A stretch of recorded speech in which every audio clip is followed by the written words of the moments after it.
Do you have many interests? Do you have many hobbies? Do you have many things that you like doing?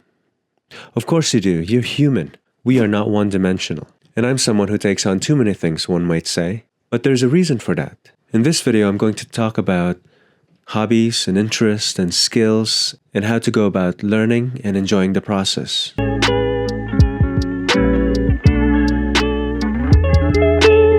Let's talk about the mindset. In taking on many things, I think it's important that we have a can-do mindset, or more realistically, a can-try attitude.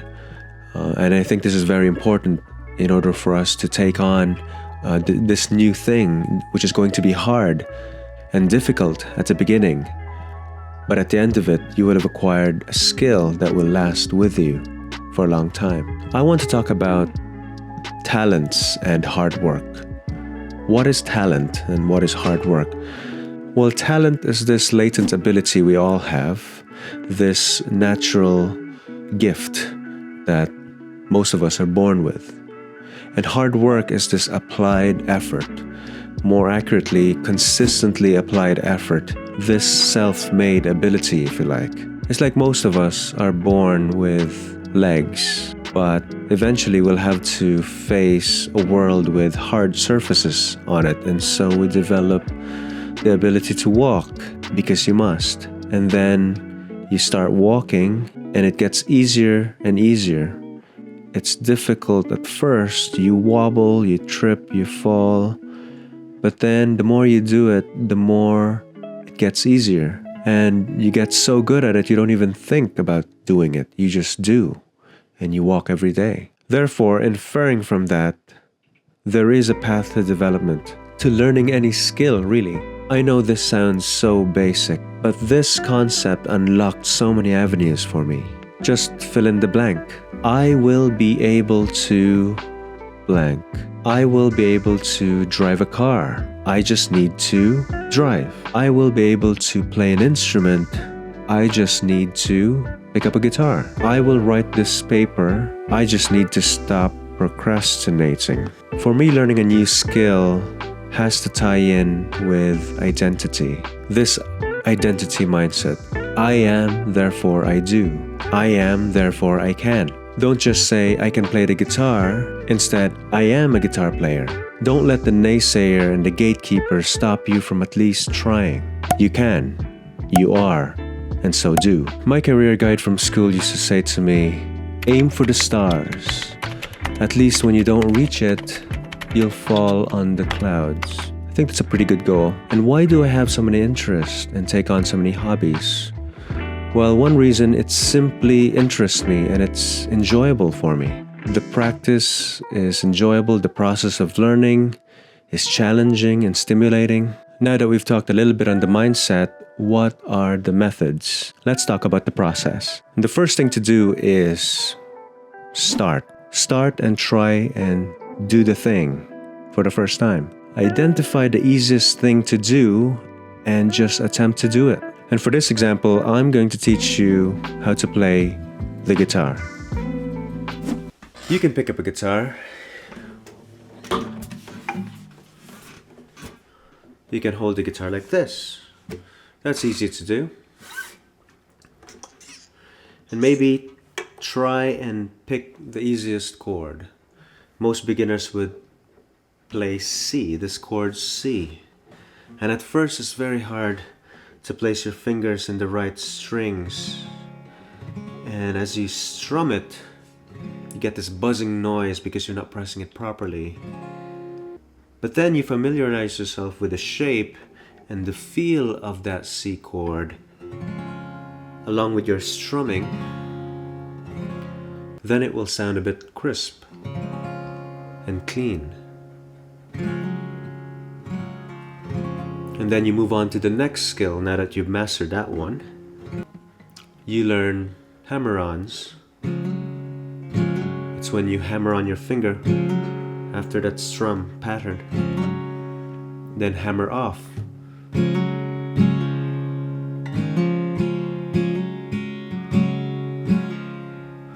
then enjoy the process and you like the sound you're hearing, and then you're inspired and what else can I do? Then you discover that you lower your finger only the next strings.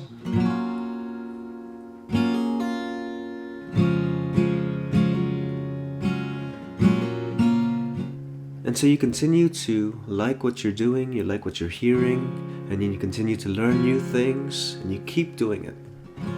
And the most important thing is time. You gotta respect the time, you gotta put in the hours. It really does take time for muscle memory to set in. It's for your coordination to get it better and better.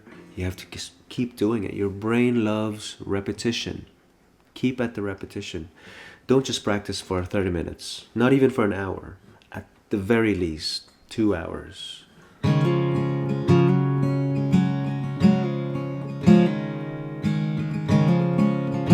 And then let that creativity flow.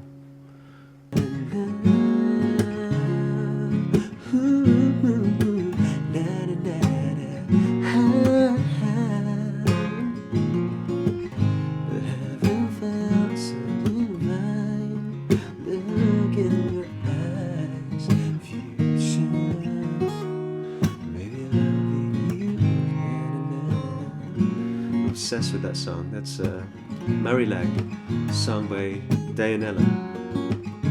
You know what they say, practice makes perfect. But that's actually inaccurate. My teacher in school used to say, practice doesn't make perfect. That's wrong. Perfect practice makes perfect. And as I was thinking about that, that makes sense. You can be practicing that wrong thing and then you will get good at that wrong thing, which in turn makes it not the right thing to have done. And as you keep doing, you will find that your confidence will grow. And people call this the snowball effect. And what do they mean when they say the snowball effect? Is it the snowball that you throw against the wall? Does the snowball explode? Is that about hitting walls? I think we all know it's the snowball that rolls down the hill, isn't it? And so for any snowball effect to happen, you need that downhill slope. In other words, you gotta make it easy. You need to set up an environment that is conducive to your learning and enhancing your abilities. And then you keep doing it and trying it until you acquire that skill.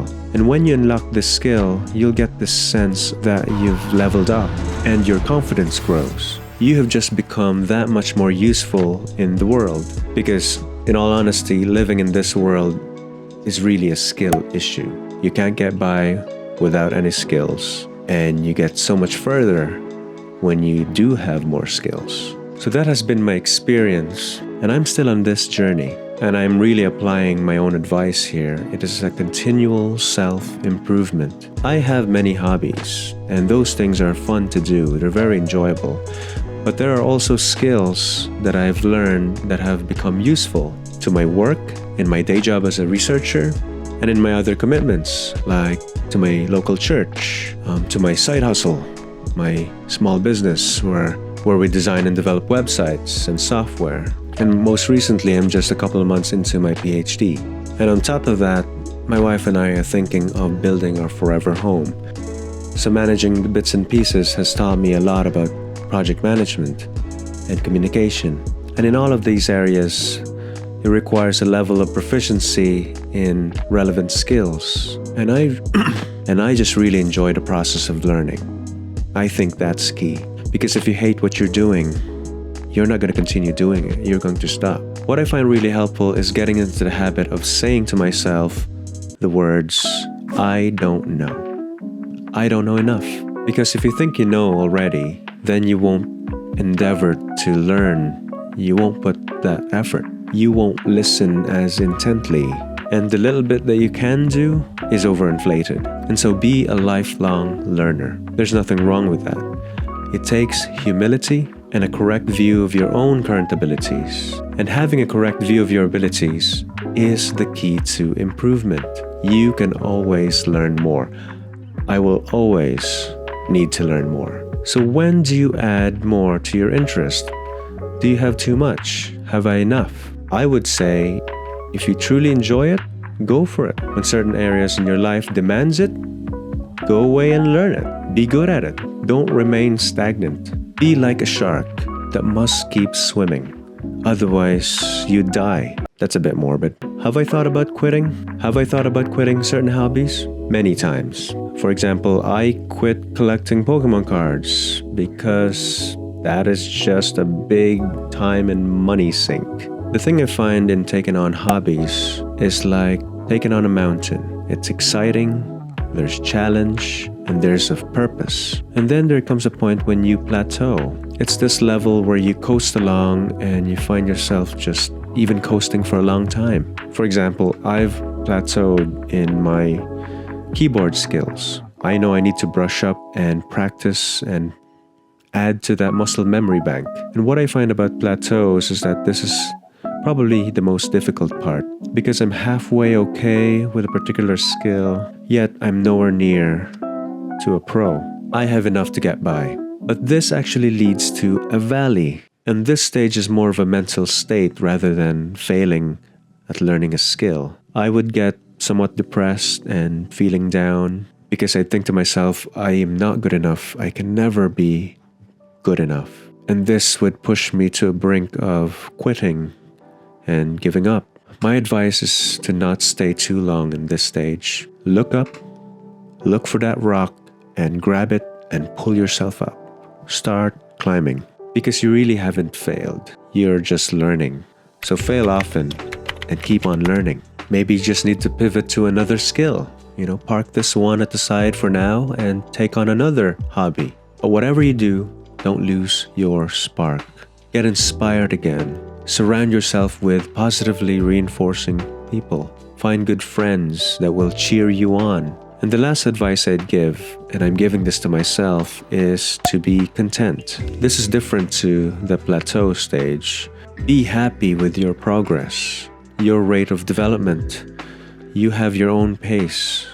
We don't have the same speed as everyone else. Take your time, trust the process, and enjoy the journey as well as the destination. YouTube is an amazing platform where amazing humans share and exchange their experiences, their ideas, their knowledge, and all of us really are learning from each other. That helps us grow. I've learned most of the skills from video tutorials, from hearing from other people's experiences, and I get to contribute my small little bit, give back to the community. I'm still learning myself. And leave down in the comments what you're going through. What hobbies are you doing right now? What are you taking on? What's the next level up for you? And I'll see you in the next one.